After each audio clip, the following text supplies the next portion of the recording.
नमस्कार, आप देख रहे हैं इंडिया टीवी। आपके साथ मैं हूं मीनाक्षी जोशी। वक्त हो गया है राजधर्म का। राजधर्म में आज बात होगी महाराष्ट्र के महायुद्ध की, जिसमें आपको बताऊंगी कैसे महाराष्ट्र में सियासी पारा चढ़ता जा रहा है, कैसे पूरा चुनाव वोट जिहाद वर्सेस धर्म युद्ध होता जा रहा है। मुस्लिम धर्मगुरु और मुस्लिम संगठन महाविकास अघाड़ी के साथ हैं, तो वहीं उद्धव ठाकरे को आशीर्वाद देने वाले शंकराचार्य का आशीर्वाद अब कैसे महायुति को मिल रहा है। आपको बताऊंगी कि उद्धव ठाकरे अफसरों पर क्यों भड़के और राहुल गांधी की महाराष्ट्र की रैली क्यों रद्द हो गई। वोटिंग से पहले किन किन नेताओं के सुर बिगड़ गए हैं, यानी महाराष्ट्र चुनाव की A to Z तस्वीर होगी आपके सामने। महाराष्ट्र में आज से 7 दिन के बाद यानी कि 8वें दिन वोटिंग होनी है। आज मंगलवार है और अगले बुधवार को 288 सीटों के लिए मतदान होगा। महाराष्ट्र में इस बार टक्कर मोदी और राहुल में नहीं है, बल्कि दोनों गठबंधनों के बीच है। एक तरफ बीजेपी, शिंदे सेना और अजीत पवार की महायुति है, तो दूसरी तरफ राहुल गांधी के साथ उद्धव ठाकरे की शिवसेना और शरद पवार की पार्टी है। और 16 सीटों पर ओवैसी की पार्टी भी ताल ठोक रही है। महायुति को जीत के लिए मोदी आज मेगा शो कर रहे हैं, तो योगी आज नागपुर में फडणवीस के लिए वोट मांग रहे हैं। ओवैसी और फडणवीस सामने सामने हैं, तो नाना पटोले के विवादित बोल भी महाराष्ट्र की सियासत को गरमा रहे हैं। इस बीच अब बैक चेकिंग का मुद्दा भी महाराष्ट्र के चुनाव में हावी हो गया। उद्धव ठाकरे ने चुनाव आयोग के अधिकारियों को खूब खरी खोटी सुना दी। ये तमाम खबरें शामिल होंगी, लेकिन सबसे पहले बात उद्धव ठाकरे की ही होगी। बड़ी खबर आपको दे दें, शिवसेना यूबीटी प्रमुख उद्धव ठाकरे के हेलीकॉप्टर की एक बार फिर चेकिंग हुई है। 2 दिन में दूसरी बार उद्धव ठाकरे के हेलीकॉप्टर की जांच हुई। इससे पहले यवतमाल में उद्धव ठाकरे के बैग की चेकिंग हुई थी, जिसके बाद उनका गुस्सा फूट पड़ा। दरअसल चुनाव आयोग के अधिकारी ने उद्धव ठाकरे के हेलीकॉप्टर की जांच की थी, जिसके बाद शिवसेना प्रमुख उद्धव ठाकरे का गुस्सा फट पड़ा। चुनाव आयोग के अधिकारियों ने यवतमाल जिले के वानी हेलीपैड पर उद्धव ठाकरे के बैग की जांच करने की मांग की। उद्धव ठाकरे इस बात से बेहद नाराज हो गए। उन्होंने कर्मचारियों से सवाल करते हुए वीडियो रिकॉर्ड करना शुरू कर दिया। वही वीडियो इस वक्त हम आपके सामने रख रहे हैं।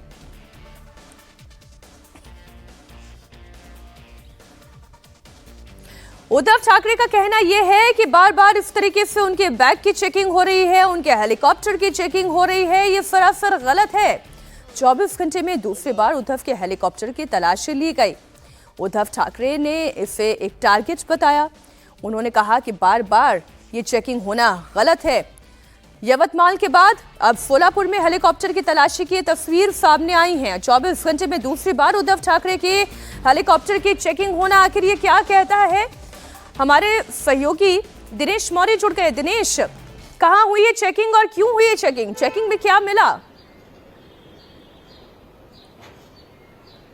देखिए, चेकिंग में उन्हें कुछ भी नहीं मिला है। आज उद्धव ठाकरे दौरे पर थे, वहां पर उनके जैसे उनका हेलीकॉप्टर वहां लैंड होता तो उस जगह पर जो जांच अधिकारी चुनाव आयोग के मौजूद थे, उन्होंने एक प्रक्रिया के तहत इस हेलीकॉप्टर में जो बैग्स थे उन्हें चेक करने का काम किया अपना। और एक बहुत रूटीन प्रक्रिया है जो सालों से चली आ रही है। लेकिन उद्धव ठाकरे का आरोप ये है कि जानबूझकर विपक्ष के नेताओं को टारगेट किया जा रहा है। विपक्ष के नेताओं की जिस तरह से बैग्स को चेक किया जाता है, हेलीकॉप्टर को चेक किया जाता है, उस तरह से सत्ता पक्ष के जो नेता है उनके बैग क्यों नहीं चेक किए जाते। कल भी और आज भी उद्धव ठाकरे ने यही कहा कि प्रधानमंत्री मोदी जब आएंगे, अमित शाह जब आएंगे, तब उनके भी बैग की चेकिंग होनी चाहिए और उनकी चेकिंग के वीडियो जो है वो जांच अधिकारी बताएं। अभी कुछ दिनों पहले अभी दिनेश कुछ दिनों पहले तो देवेंद्र फडणवीस की भी चेकिंग कुछ इसी तरीके से हुई थी। वो तो उप मुख्यमंत्री हैं, ऐसे तो मैं वो भी कह दे कि भाई मैं तो प्रदेश का उप मुख्यमंत्री हूँ, मेरे सामान की चेकिंग क्यों हो रही है? जी बिल्कुल सही कहा आपने। देखिए, इसीलिए चुनाव आयोग का कहना है कि जो भी नेता हो वो नियम के तहत उनकी जांच करते, उनके बैग की जांच करते। और ऐसा नहीं कि आज पहली बार किसी विपक्ष के नेता के बैग की चेकिंग हुई या सत्ता पक्ष के नेता की चेकिंग हुई, लेकिन उद्धव ठाकरे ने इसे बहुत ही पर्सनल ले लिया है। कल जिस तरह से उनको प्लेन उतरने के बाद जिस तरह से उनके बैग की चेकिंग की गई, तो कहीं ना कहीं शायद उनका ईगो हर्ट होगा और तभी से उन्होंने इसे एक मिशन की तरह शुरू कर दिया कि वो खुद अपने मोबाइल से इस पूरी जांच प्रक्रिया की वीडियो रिकॉर्डिंग करते हैं। और इतना ही नहीं, उन्होंने अपने तमाम कार्यकर्ताओं को और महाविकास आघाड़ी के कार्यकर्ताओं को भी कह दिया है कि अगर आपके सामने कोई भी नेता आए, जो भी जांच अधिकारी आपको रोककर आपकी जांच करना चाहे तो उसका आप आई कार्ड चेक करिए। ठीक है, कोई अगर वीआईपी सिंड्रोम से ग्रसित है तो उसमें कुछ नहीं किया जा सकता, या फिर इसमें भी कोई राजनीति है, ये तो नेता ही जाने। बहुत शुक्रिया दिनेश आपका पूरी जानकारी के लिए। जब उद्धव ठाकरे के बैग की चेकिंग हुई थी तो उन्होंने अफसरों को खूब खरी खोटी सुनाई थी। उन्होंने अधिकारियों से पूछा था कि क्या CM Eknath Shinde, deputy CM Devendra Fadnavis और अजीत पवार के बैग की भी तलाशी ली जाती है? क्या वे महाराष्ट्र में रैलियों के लिए दौरे के दौरान प्रधानमंत्री मोदी और अमित शाह के बैग की भी तलाशी लेते हैं? काय नाव तुमचं? माझं अमोल गाठे नाव आहे साहेब. कुठे राहणार आहे? मी मूळचा अमरावतीचा. अमरावतीचा. जी सर. ठीक आहे. आणि वनी संस्थेत. कोणाकोणाच्या तरुण बॅग तपासले? आता जस्ट नाही माझी तपासता बरोबर आहे. माझ्या आधी कोणाची तपासली? पहिलाच दौरा तुमचा कोण हो? माझा पहिला आहे, पण माझ्या आधी कोणत्या राजकीय नेत्याची तपासले? नाही साहेब, 4 महिने झाले मला सेवा. 4 महिन्यात एकाची नाही तपासली. मीच पहिला गिराईक सापडलो. नाही साहेब, असं काही नाही. तुमची बॅग नाही माझी तपास तुम्ही, मी तपासायला अडवत नाही तुम्हाला, साहेब. पण माझी एक बॅग तपासताना तुम्ही आतापर्यंत मिंद्याची तपासली का? देवेंद्र फडणवीसची तपासली का? अजित पवारची, मोदींची तपासली का? अमित शहाची तपासली? साहेब अद्याप नाही अद्याप आले नाहीत. नाही आले तर मला तपासलीचा व्हिडिओ पाठवायचा. हो साहेब, नक्की. ठीक आहे. नक्की साहेब. हा तुमच्या सगळ्यांचं मी करतोय. मोदींची बॅग तपासतानाचा मला तुमचा व्हिडिओ आला पाहिजे. हो साहेब. हा तिकडे तुम्ही शेपूट नाही घालायची. हा व्हिडिओ मी रिलीज करतोय. ठीक आहे, तपासा बॅग माझी. बॅग रिकवर आहे. धन्यवाद साहेब. माझा युरिन पॉट पण तपासा.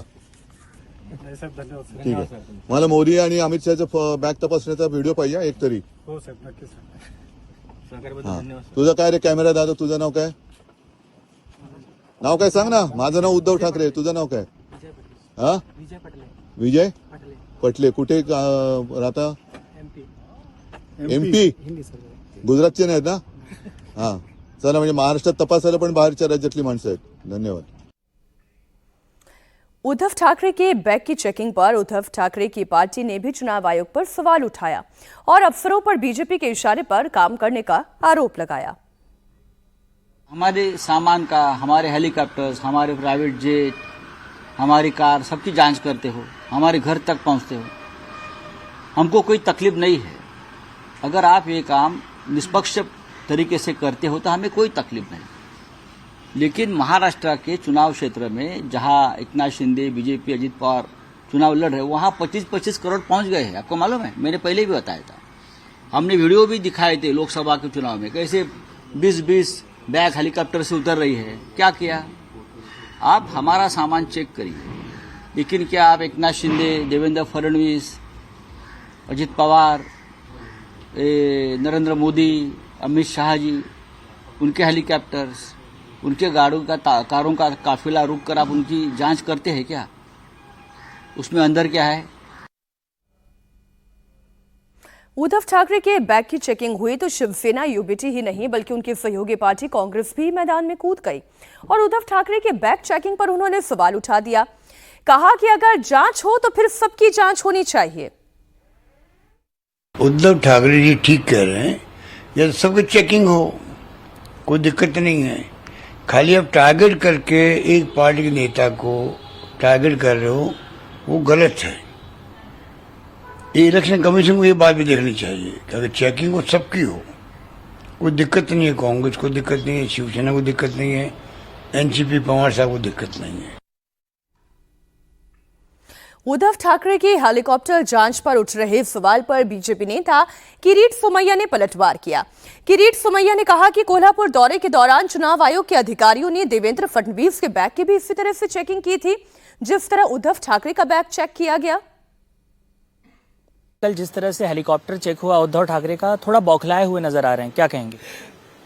मेंटल डिस्टर्ब हो गए। कल वो कह रहे हैं मेरा हेलीकॉप्टर कौन चेक कर दे? अरे भैया तू क्या शहंशाह और औरंगजेब है क्या? उप मुख्यमंत्री देवेंद्र फडणवीस का भी गत सप्ताह में कोल्हापुर में 5 नवंबर को उनकी भी बैग जांच की गई। मुख्यमंत्री एकनाथ शिंदे की भी लोकसभा चुनाव के दरमियान 17 मई 2024 को नासिक में उनका भी हेलीकॉप्टर और बैग चेक किए गए थे। उद्धव ठाकरे को भीति है कि वो कोविड के कमाई जो है ना, जो रेमडेसिविर, खिचड़ी, ऑक्सीजन प्लांट जो ब्लॉक करके जो पैसा कमा की वो जो हेरा फेरी कर रही है, वो कहीं पकड़ न जाए। अब या तो इसमें राजनीति है या फिर वीआईपी सिंड्रोम है। जो कुछ भी है सब कुछ जनता के सामने है।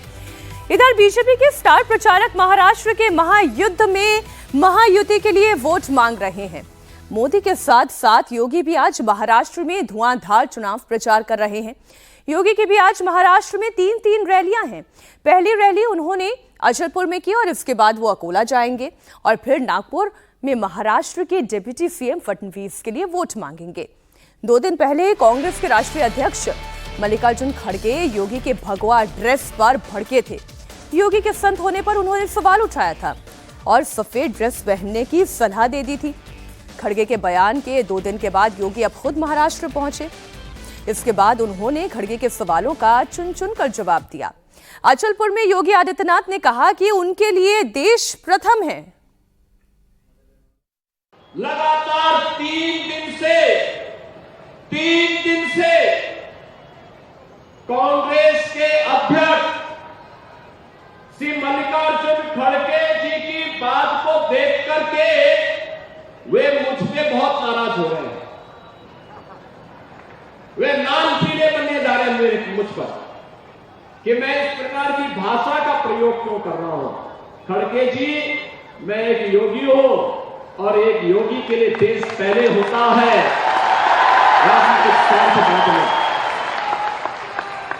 यही अंतर है एक योगी में और आप में कि मेरे लिए देश पहले है, क्योंकि मेरे नेता मोदी जी ने हमें यही बताया है कि पहले हर काम देश के नाम। लेकिन आपके लिए कांग्रेस की तुष्टीकरण की नीति पहले है और यही कारण है कि आप सच्चाई न बोल पा रहे हैं न समझ पा रहे हैं। अगर आपने सच्चाई को बोला होता, आपने इस बात को कहा कि आपके परिवार के साथ आजादी के तत्काल बाद घटना घटित हुई थी और सचमुच घटना घटित हुई थी, और यह भी सच है कि खड़गे जी का गांव बारावती यह हैदराबाद के निजाम के अधीन आने वाला एक गांव था। उसी में हैदराबाद रियासत के अधीन बारावती गांव भी जलाया गया था, जो श्री मल्लिकार्जुन खड़गे जी का गांव था, जिसमें इनकी माता जी, इनकी चाची और इनकी बहन भी उस निजाम के रजाकारों के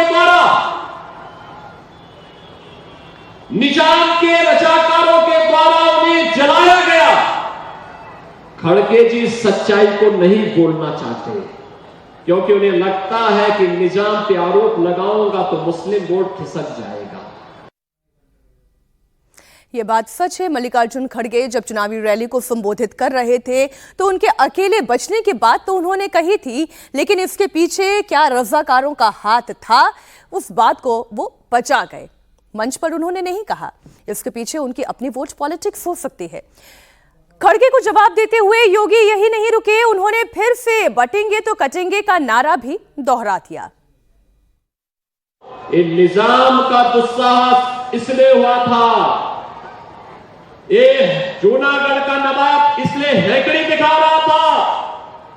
लोकसभा चुनाव में आपकी इस लोकसभा क्षेत्र में जो तांडव हो रहा था, इसलिए हो रहा था क्योंकि आप बटे थे।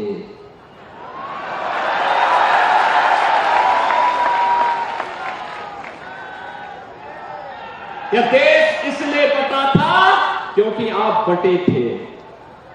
हिंदुओं का कत्लेआम इसलिए हो रहा था, हिंदू इसलिए काटे जा रहे थे क्योंकि हिंदू बटे थे। और इसीलिए मैं कहने के लिए आया हूं, बटिए मत। बटे थे तो कटे थे, एक है तो सेफ है, एक है तो। योगी के बटेंगे तो कटेंगे के नारे का सपोर्ट देश के प्रधानमंत्री नरेंद्र मोदी ने भी किया। प्रधानमंत्री नरेंद्र मोदी आज एक बार फिर महाराष्ट्र में हैं। प्रधानमंत्री मोदी की आज 3 सभाएं हैं। पहली सभा उन्होंने चंद्रपुर के चिमूर में की। अब प्रधानमंत्री नरेंद्र मोदी की सभा सोलापुर में होने जा रही है। इसके बाद शाम को प्रधानमंत्री मोदी पुणे में रोड शो करेंगे। लेकिन चिमूर में प्रधानमंत्री मोदी ने कांग्रेस पर जमकर प्रहार किया। प्रधानमंत्री ने राहुल गांधी पर बांटने की राजनीति करने का आरोप लगा दिया। कहा, एक रहेंगे सेफ रहेंगे के नारे को दोहरा दिया। प्रधानमंत्री मोदी ने कहा कि कांग्रेस समाज को जातियों में बांटकर टुकड़े टुकड़े करना चाहती है। आदिवासी समाज जातियों में बटेगा तो उसकी पहचान खत्म हो जाएगी, उसकी ताकत खत्म हो जाएगी। विदेश में जाकर कांग्रेस के शहजादे खुद ये ऐलान कर चुके हैं। इसलिए मैं कहता हूं, हमें कांग्रेस के इस षड्यंत्र का शिकार नहीं होना है, हमें एकजुट रहना है। और इसलिए मेरा तो आपसे एक ही आग्रह है, हम एक रहेंगे तो सेफ रहेंगे, हम एक रहेंगे तो और साथियों, आप जानते हैं, अगर आप एक नहीं रहे, आपकी एकजुटता टूटी, तो सबसे पहले क्या होगा? कांग्रेस आपका आरक्षण छीन लेगी।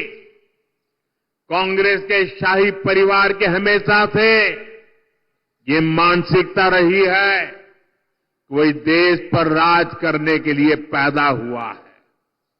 आजादी के बाद इसलिए ही कांग्रेस ने दलितों, पिछड़ों और आदिवासियों को कभी आगे नहीं बढ़ने दिया और आरक्षण से दलितों, पिछड़ों और आदिवासियों को आगे बढ़ाने का मौका मिलता है। इसलिए ही कांग्रेस आरक्षण से चिढ़ती है। 80 के दशक में तो कांग्रेस ने, जब राजीव गांधी नेतृत्व करते थे, चुनाव का समय, चुनाव चल रहे थे और उनकी हिम्मत देखिए, बाकायदा उन्होंने अखबारों में एडवर्टाइजमेंट दी थी, पोस्टर जारी किए थे और दलितों, पिछड़ों और आदिवासियों को मिलने वाले विशेष अधिकार पर सवाल उठा दिया था। प्रधानमंत्री मोदी ने कांग्रेस पर आरोप लगाया कि वो समाज को जातियों में बांटकर आरक्षण को छीनने की कोशिश में लगी हुई है। प्रधानमंत्री मोदी ने अनुच्छेद 370 को लेकर भी इंडिया गठबंधन पर हमला किया। प्रधानमंत्री मोदी ने कहा कि कांग्रेस और उनका गठबंधन पाकिस्तान के एजेंडे पर काम कर रहा है। उन्होंने कहा कि जो काम पाकिस्तान करना चाहती है, वही काम कांग्रेस और उसकी सहयोगी पार्टी करना चाहती है। इसलिए 370 को फिर से लाने के लिए जम्मू कश्मीर विधानसभा में प्रस्ताव लाए हैं। 370 की ऐसी दीवार थी जो बाबा साहब के संविधान को जम्मू कश्मीर में घुसने नहीं देती थी। ये मोदी को आपने आशीर्वाद दिया और 370 को हमेशा हमेशा के लिए हमने जमीन में गाड़ दिया। दोस्तों, लेकिन कांग्रेस वालों को, उनके साथियों को ये बात पच नहीं रही है और इसलिए कांग्रेस और उसके साथी कश्मीर में फिर से धारा 370 वापस लाकर के लागू करने का प्रस्ताव सदन में लाए हैं, सदन में पास करवा रहे हैं। जरा कांग्रेस वालों को पूछिए, उनके साथियों को पूछिए कि जो धारा 370 खत्म हो गई, जिस जम्मू कश्मीर में भारत का संविधान पैर नहीं रख सकता था, उस जम्मू कश्मीर में भारत का संविधान पहुंचा। क्या आप फिर से इसको रोक लोगे? ये लोग वो काम कर रहे हैं जो काम पाकिस्तान चाहता है। महाराष्ट्र में बटेंगे तो कटेंगे को लेकर ही नहीं, अब वोट जिहाद वर्सेस धर्म युद्ध की जंग भी हो रही है। जैसे जैसे वोटिंग की तारीख नजदीक आ रही है, महाराष्ट्र में डिप्टी सीएम फडणवीस और ओवैसी के बीच ये जुबानी जंग तेज होती जा रही है। फडणवीस ने औरंगजेब का नाम लेकर ओवैसी पर करारा प्रहार किया। फडणवीस ने कहा कि महाराष्ट्र में औरंगजेब का महिमा मंडन किया जा रहा है, लेकिन देश का सच्चा मुसलमान औरंगजेब को अपना हीरो नहीं मानता। फडणवीस ने प्रधानमंत्री मोदी के नारे को दोहराते हुए कहा कि अगर एक रहेंगे तो सेफ रहेंगे। फडणवीस के इस बयान का एआईएमआईएम चीफ असदुद्दीन ओवैसी ने भी जवाब दिया। ओवैसी ने वोट युद्ध के मुद्दे पर फडणवीस को घेरा और कहा कि फडणवीस प्रधानमंत्री मोदी और अमित शाह के साथ मिलकर भी उनका मुकाबला नहीं कर सकते। और आजकल तो ये ओवैसी भी यहां आने लगा है। मेरे हैदराबादी भाई, उधर ही रहना, इधर को मत आना, इधर को तुम्हारा कोई कामा नहीं है। यहां पर आकर हमको धमकियां दी जा रही है, यहां पर आकर औरंगजेब का महिमा मंडन हो रहा है। मैं बता देना चाहता हूं, भारत का जो सच्चा मुसलमान है वो भी औरंगजेब को अपना हीरो नहीं मानता। अरे औरंगजेब तो आक्रमणकारी था, उसने हम पर आक्रमण किया था। इसलिए सुन ले ओवैसी, कुत्ता भी ना पेशाब करेगा औरंगजेब की पहचान पर। अब तो तिरंगा लहराएंगे पूरे पाकिस्तान पर। गीदड़ों को उनकी जगह दिखा कर रहेंगे। इसलिए मैं आपसे इतना ही निवेदन करना चाहता हूं, इस बार का वोट आपके लिए नहीं है, इस बार का वोट आपकी आने वाली पीढ़ियों के लिए है।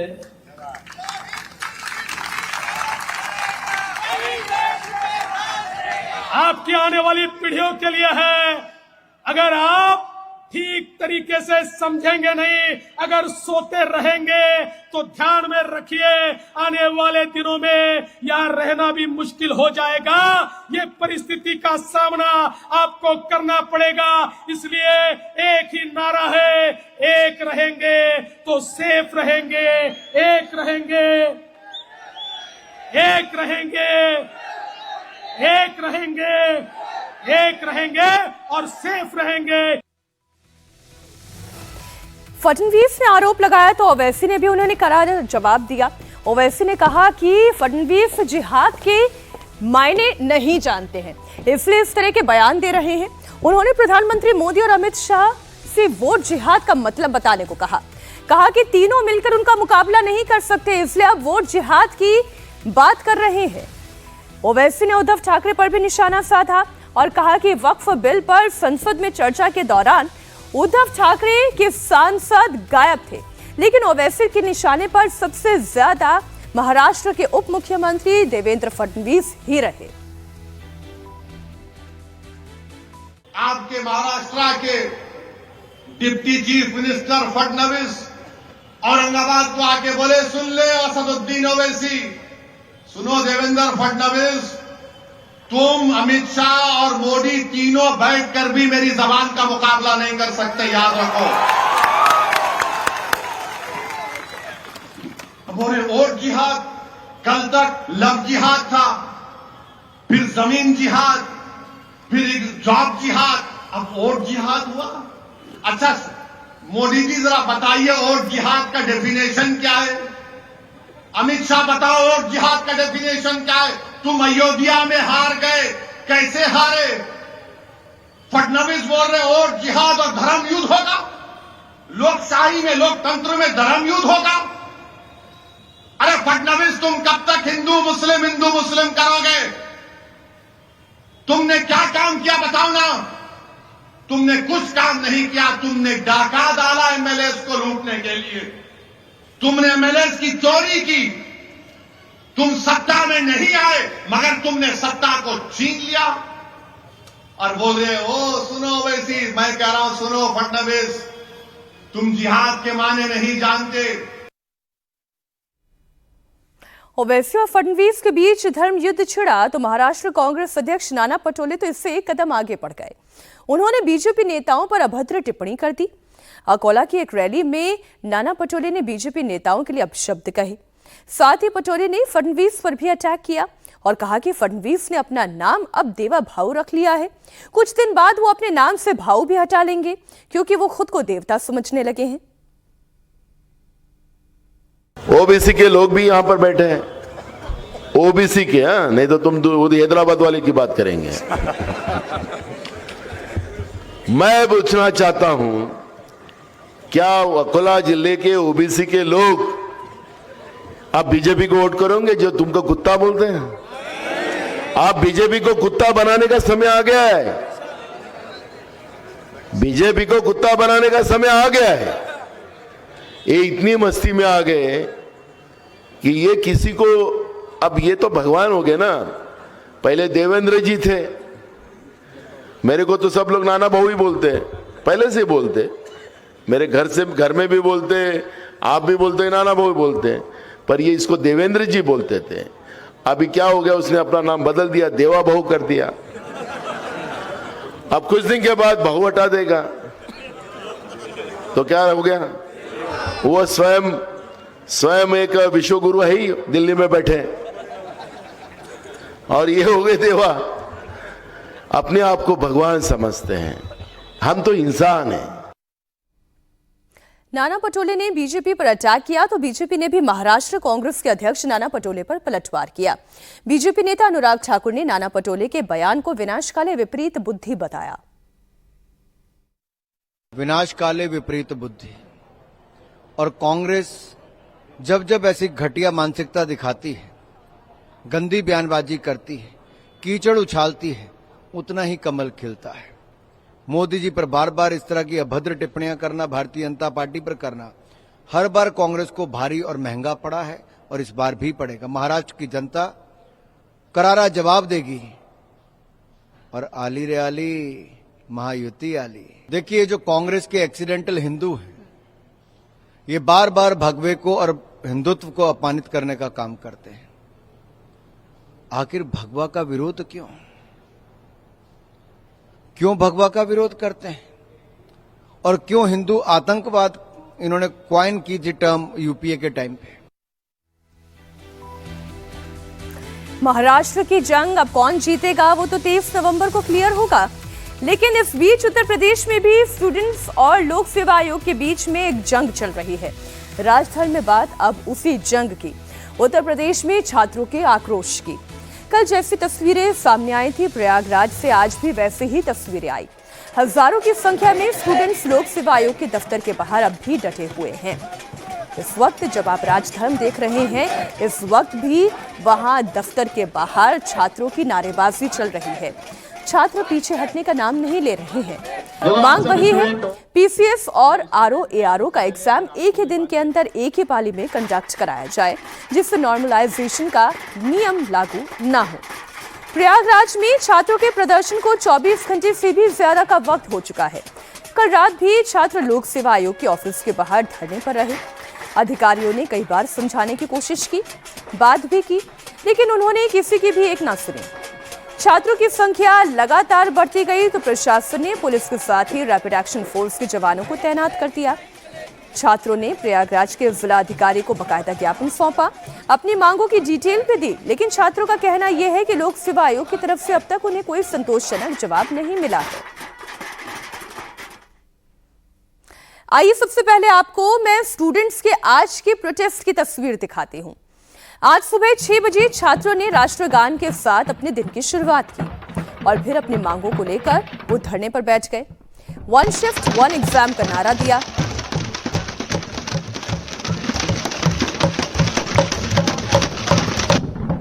छात्र लोक सेवा आयोग के दफ्तर के बाहर डटे हैं। स्टूडेंट्स ने पास ही में पड़े एक टीन शेड को उठाया और डंडों से पीटने लगे। कुछ स्टूडेंट्स थाली लेकर पहुंचे, थाली बजाकर उन्होंने विरोध प्रदर्शन किया। कल ही की तरह आज भी हजारों अभ्यर्थियों की भीड़ इस प्रोटेस्ट में शामिल हुई। उसके बाद मैं कॉलेज से यहाँ के जो भी हैं उनसे मिला, उनके बाद सांसद जी से मिला, फिर मैं जितना भी MLC सर से मेरी बात, सर प्लीज। मेरा जो अनुरोध था आपसे भी, चूंकि जैसे आपने कहा कि भी 3 बार हुआ, हमारी चर्चा नहीं हो पाई, तो मैंने वही आपसे चीज़ कही है कि अगर उसमें आप जो भी 10, 15, 20 जितने लोग आप उचित समझते हैं, तो एक बार हम आपकी बात तो कराएं कम से कम। तो मैं उसी के लिए तो अनुरोध आपसे कर रहा हूँ। तो बात सर जितनी थी मेरे से, मतलब यहाँ पे कमीशन से जो भी हुआ, मैंने आपको क्लियर बताया। मुझसे स्पेशली राजेंद्र त्रिपाठी, मैं अपनी बात कर रहा हूँ सर। उसके बाद ये सर जितने लोग हैं, लगभग 90% लोग सर दिल्ली से, उसके बाद पटना, फिर भोपाल MP या गाजियाबाद। छात्रों को आपने सुना। अब मैं आपको बताती हूँ कि आखिर पूरे विवाद की जड़ कहाँ है और छात्रों की मांगे क्यों इतनी बड़ी हैं कि प्रशासन भी इस वक्त छात्रों के सामने हाथ जोड़कर खड़ा है। ये पूरा विवाद शुरू हुआ 1 जनवरी 2024 से, जब उत्तर प्रदेश लोक सेवा आयोग ने PCS प्रीलिम्स एग्जाम का नोटिफिकेशन जारी किया। कब किया? सबसे पहले जनवरी की तारीख हमने आपके सामने रखी। इसके मुताबिक 17 मार्च 2024 को एग्जामिनेशंस कंडक्ट होने थे, लेकिन ये परीक्षा स्थगित कर दी गई। एक बार फिर 3 जून को परीक्षा का नया नोटिफिकेशन जारी किया गया। 27 अक्टूबर को परीक्षा की तारीख रखी गई, लेकिन छात्रों के हाथ फिर मायूसी लगी।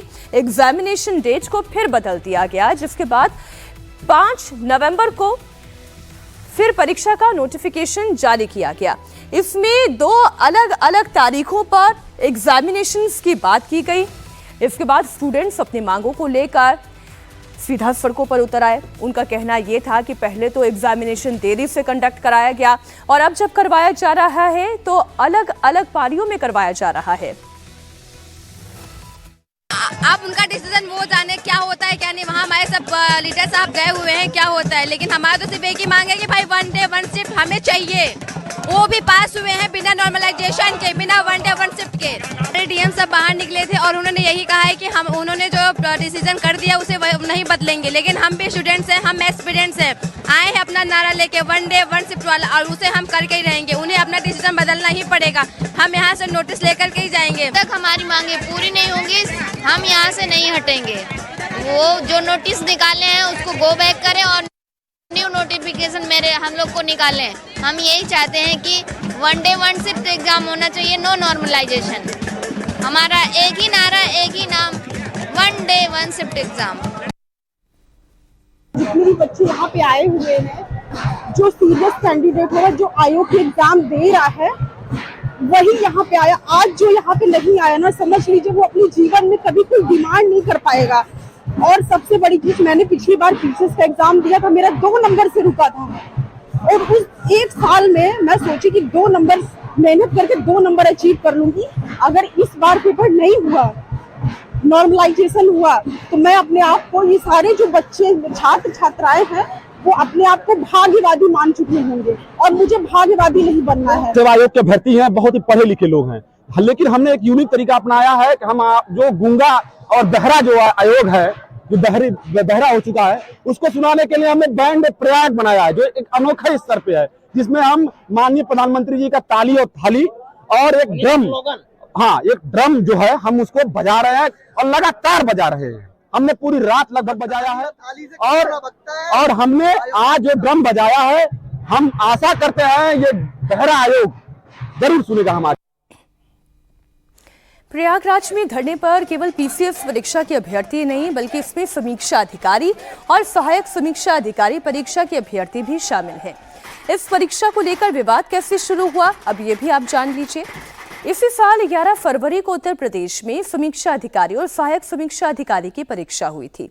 एग्जामिनेशन के बीच ये खबर फैली कि कुछ स्टूडेंट्स के पास पहले से ही प्रश्न पत्र है और इसके चलते कई एग्जामिनेशन सेंटर पर हंगामा हो गया। STF की जांच में पेपर लीक की बात सामने आई और परीक्षा को कैंसिल कर दिया गया। 2 मार्च को मुख्यमंत्री योगी आदित्यनाथ ने आदेश दिया कि 6 महीने के अंदर अंदर ARO की परीक्षा दोबारा कराई जाए, लेकिन ऐसा नहीं हो पाया। स्टूडेंट्स का साफ कहना है कि जब तक कि एक डेट और एक शिफ्ट में परीक्षा का ऐलान नहीं होता है, वो पीछे नहीं हटेंगे। आंदोलनकारी छात्र कल रात भी लोक सेवा आयोग के दफ्तर के बाहर डटे रहे। रात में भी हजारों की संख्या में स्टूडेंट्स नारेबाजी करते रहे। लोक सेवा आयोग के दफ्तर के बाहर बैरिकेडिंग करके पुलिस ने छात्रों को किसी तरह अंदर जाने से तो रोक लिया। प्रशासन की तरफ से समझाया भी गया कि एग्जाम डेट बाद से आपकी मांगों पर विचार होगा, फिलहाल आप पढ़ाई करें। लेकिन छात्र इस वक्त कुछ भी सुनने के लिए तैयार नहीं है। देखिए, हमारे विश्वविद्यालय के साथी छात्र नेता जो भी आए हैं उनसे निवेदन है कि बातचीत कराने में सहयोग करें, छात्रों की शासन से बातचीत कराने में सहयोग करें। मीठा देखिए, बातचीत करने के लिए हम लोग यहाँ आए हैं और सारे मसले लोकतांत्रिक व्यवस्था में बातचीत से हल होते हैं। सुनो मेरी बात सुन लो, एक बार डीएम साहब को पढ़ के फिर से आने दो, देखें क्या करें। बैठो, तुम लोग बैठो, बात होके ही जाएगी, परेशान ना हो। छात्रों को जो बात सबसे ज्यादा परेशान कर रही है वो है नॉर्मलाइजेशन। लोक सेवा आयोग ने जो नोटिफिकेशन जारी किया था उसमें 2 शिफ्ट में परीक्षा कराने के साथ ही नॉर्मलाइजेशन को लेकर भी एक नोटिस जारी किया था। इसमें बताया गया कि 2 या अधिक दिनों में होने वाली परीक्षाओं के मूल्यांकन के लिए परसेंटाइल विधि का उपयोग किया जाएगा। आयोग ने यह साफ कर दिया कि पीसीएस प्रारंभिक परीक्षा 2024 और आरओ-एआरओ 2023 परीक्षाओं में नॉर्मलाइजेशन प्रक्रिया अपनाई जाएगी। उम्मीदवारों का प्रतिशत स्कोर निकालने के लिए जो फॉर्मूला इस्तेमाल होगा उसे भी सार्वजनिक कर दिया। तरफ से अभी भी कोई भी जो है वो संवेदनशील जवाब नहीं दिया गया है। कोई भी आदमी बाहर आता है वो ये कहता है कि मीटिंग चल रही है, आप लोग जाइए अपने घर पे, जाइए अपना काम करिए। इससे पहले जो कैंडल मार्च हुआ था तब भी यही कहा गया था कि आप लोग अपने अपने घर जाइए, परीक्षा एक शिफ्ट में होगी। दिवाली की छुट्टी के बाद अचानक से नोटिफिकेशन जारी कर दिया कि आपकी परीक्षा जो है वो नॉर्मलाइजेशन होगा उसमें, और 7 और 8 तारीख को परीक्षा होगी। इसे जैसी परीक्षा का ये टाइमलाइन जो है वो 1 महीना पहले बता रहे हैं कि 1 महीने बाद आपकी जो है वो तिथि निश्चित कर दी गई और उसमें नॉर्मलाइजेशन आपका लगा दिया गया। योगी सरकार में मंत्री ओपी राजभर ने इंडिया टीवी से बातचीत में कहा कि वो आंदोलनकारी छात्रों के साथ हैं, लेकिन छात्रों के आंदोलन में समाजवादी पार्टी भी कूद गई है, जो गलत है। हमारे साथ सरकार के, योगी सरकार के मंत्री ओम प्रकाश राजभर हैं। ये जो छात्र हैं, ये आंदोलन कर रहे हैं, ये इनका कहना है कि एक ही दिन में सभी एग्जाम्स हो, कि हम अभ्यर्थी जो वहाँ आंदोलन कर रहे हैं हम उनके साथ हैं, हमारी सहानुभूति उनके साथ है, हम उनकी लड़ाई में भी उनके साथ हैं। दिक्कत वहाँ पैदा ये हो रही है कि अभ्यर्थियों के आंदोलन में समाजवादी पार्टी कूद गई है। कई चैनलों पर हमने देखा कि साफा लगा करके और 5 लोग 6 लोग वहाँ जा कर के उनको आंदोलित कर रहे हैं। वो तो कूदा आंदोलन कर रहे हैं और उनको आंदोलित कर रहे हैं कि चलो सड़क पर। अब जब लोकतंत्र में बाबा साहब डॉक्टर अम्बेडकर जी ने सिस्टम दिया है कि जिले पर आप व्यवस्थित बैठ करके अपना दरी टाट बिछा लो, बैठ करके अपनी बात कहो, अधिकारी आएगा आपकी बात सुनेगा। प्रदेश कार्यालय पे बना हुआ है। अब आप जो प्रदर्शन स्थल है उसको छोड़ करके आप अगर सड़क पर जाएंगे, कानून अपने हाथ में लेंगे, सड़क पर जाना है तो परमिशन ले लीजिए। भाई बैठे हैं अधिकारी, एसडीएम बैठे हैं, एडीएम बैठे हैं, डीएम बैठे हैं कि भाई हम यहाँ से यहाँ तक हम अपने प्रदर्शन करेंगे, हम इस इशू को लेके परमिशन मिल जाएगा, आप करो, वही पुलिस आपकी सुरक्षा करेगी। लेकिन बिना परमिशन का अगर आप कानून अपने हाथ में लेंगे तो ये बाबा साहब डॉक्टर अम्बेडकर जी ने कानून बनाया है तो बहुत दिक्कत होती है।